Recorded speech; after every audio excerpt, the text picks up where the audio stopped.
বারুইপুরের BJP কর্মী বাপি প্রামাণিকের মৃত্যু ঘিরে চাঞ্চল্য। পরিবারের অভিযোগ পরিকল্পিত খুনের। বারুইপুরের উত্তর ট্যাঙ্গারবেড়িয়া এলাকায় বিজেপি কর্মী বাপি প্রামাণিকের মৃত্যুকে ঘিরে ব্যাপক চাঞ্চল্য ছড়িয়েছে। পরিবারের অভিযোগ, পরিকল্পনা করে ফোন করে বাড়ি থেকে ডেকে নিয়ে যাওয়ার পর ধারালো অস্ত্র দিয়ে হামলা চালিয়ে খুন করা হয়েছে বাপি প্রামাণিককে। পরিবারের দাবি, বাপি প্রামাণিক দীর্ঘদিন ধরেই বিজেপির সক্রিয় কর্মী হিসেবে এলাকায় কাজ করতেন। বিজেপি করার কারণে প্রায় এক দশক তাকে ঘরছাড়া থাকতে হয়েছিল বলেও দাবি পরিবারের সদস্যদের। পরিবারের পক্ষ থেকে আরও অভিযোগ করা হয়েছে, বিজেপির নেতা সুজন মণ্ডলের পরিকল্পনাতেই হামলা চালানো হয়েছে এবং ঘটনার পিছনে তৃণমূলের দুষ্কৃতীদের হাত রয়েছে।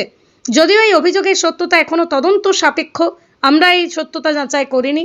অন্যদিকে পুলিশের প্রাথমিক বক্তব্য, একটি পুজো কমিটি গঠনকে কেন্দ্র করে দুই গোষ্ঠীর মধ্যে বিবাদ ও মারামারি শুরু হয়।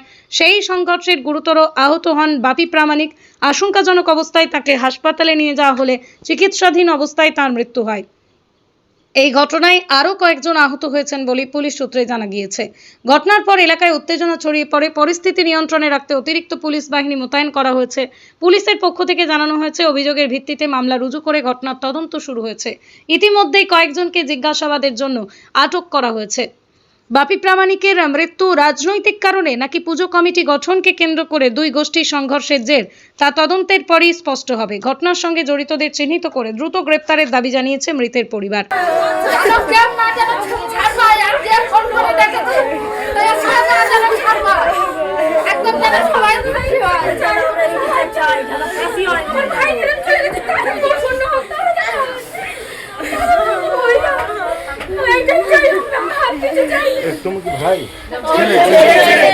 মানে লোকজনকে ডেকে নিয়ে আয় যে তুমি মারধর করছো, ওকে ওর মাকে সরিয়ে দিয়েছে, দিয়ে তাকে মানে মারধর করা বন্ধ করে দিত। তারপর বাবার কাছে সব ঝাঁপিয়ে এসেছে, এসে সবাই মিলে বাবাকে মারধর করে। আমার বাবা কি দোষ করে? বাবাকে চাবড় দিয়ে মারা আরম্ভ করে দিয়েছে। আমার বাবারা খুবই এরকম। তাকে যদি মারে হতো, যে মানে তাকে মারছিল বাদুর বলে, ওনাকে কেন ছেড়ে দিল? ওনাকে ছেড়ে দিয়ে আমার বাবাকে কেন মারলো? কারণ ওরা দিয়ে ফোন করিয়েছে যে তুই ওরা ডাল ছিল, তুই ওরা ডাল করে মারবো। ডেকে নিয়ে গেছে বাবাকে, ডেকে গিয়ে মারধর করেছে।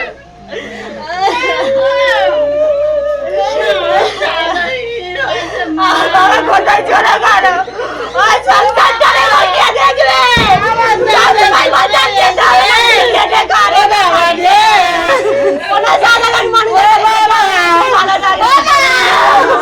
মা গো, দাদা কোথায় গিয়েছে মা?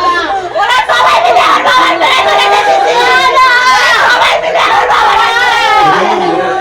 চলে গেল। আমার দাদা চলে গেল মা। সবাই মিলে দুধ করেছে আমার বাবার। আমার বাবার কি?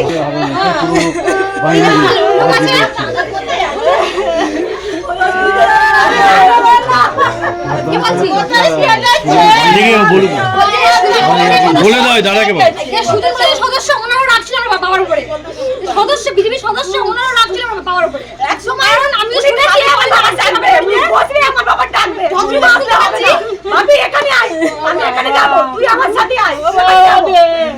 কালকের বাবার মুখে এটা শুনলাম, বাবার একটা মৌসুমী মানে মৌসুমী বলে একটা মেয়ে আছে বিজেপি লোক, উনি কালকে বলা করছিল, আমি এটা শুনলাম যে বিজেপি দলের মধ্যে টিএমসি কেন আসবে, সেই বিষয়ে কালকে সব চিৎকার চেঁচামেচি হচ্ছিল।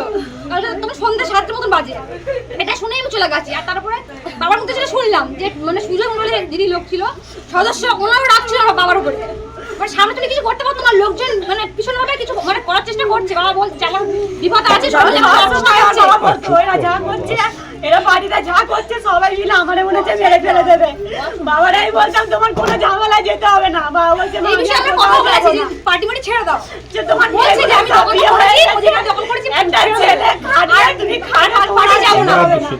দোষীরা শাস্তি পাবে, এটা আমার চাই, এটাই হবে। এখানে যে দোষী তাদেরকে যত বড় শক্তিশালী হোক না কেন তাদেরকে অ্যারেস্ট করা হবে এবং মুখ্যমন্ত্রী প্রয়োজন হলে তোমার কাছে আসবে জানাবো, শাস্তি হবে। এটা বলে গেলাম, যত বড়ই হোক না কেন, যে তৃণমূলের যত বড় নেতা হোক, ছাড়া হবে না পরিষ্কার। আমার বাবা 18 বছর ধরে বাড়ি ছাড়া, কিন্তু এসে কারের মারেনি, কারেরকে ধরেনি, কারের এসে কিচ্ছু বলেনি। সবাই মিলে থাকবো, আমরা কোনো ঝামেলা করবো না। আমরা আছি তোমাদের পাশে, বলে গেলাম, যখন আমরা আছি, আমরা ভারতীয় জনতা পার্টি তোমাদের পাশে আছে। যত বড় শক্তি তোমাদের ওই তৃণমূলের যত হামলা বাহিনী বলো, ওদেরকে আমরা ধরে ধরে বললাম তোমাদের কাছে বলে এলাম, এদেরকে ধরে ধরে প্রত্যেকটাকে যা করার আইনগত পরিষ্কার বলে গেলাম। এবং আমি আসবো, আমরা এখন যাচ্ছি হসপিটালে, তোমার বাবার দেহটাকে আমরা যতটুকু পারি তাড়াতাড়ি করে আমরা তোমাদের কাছে পৌঁছে দেবো, এটা আমি কথা বলতে গেলাম। আর যতটুকু পারি আমরা তোমাদের কাছে আছি সব দিক থেকে।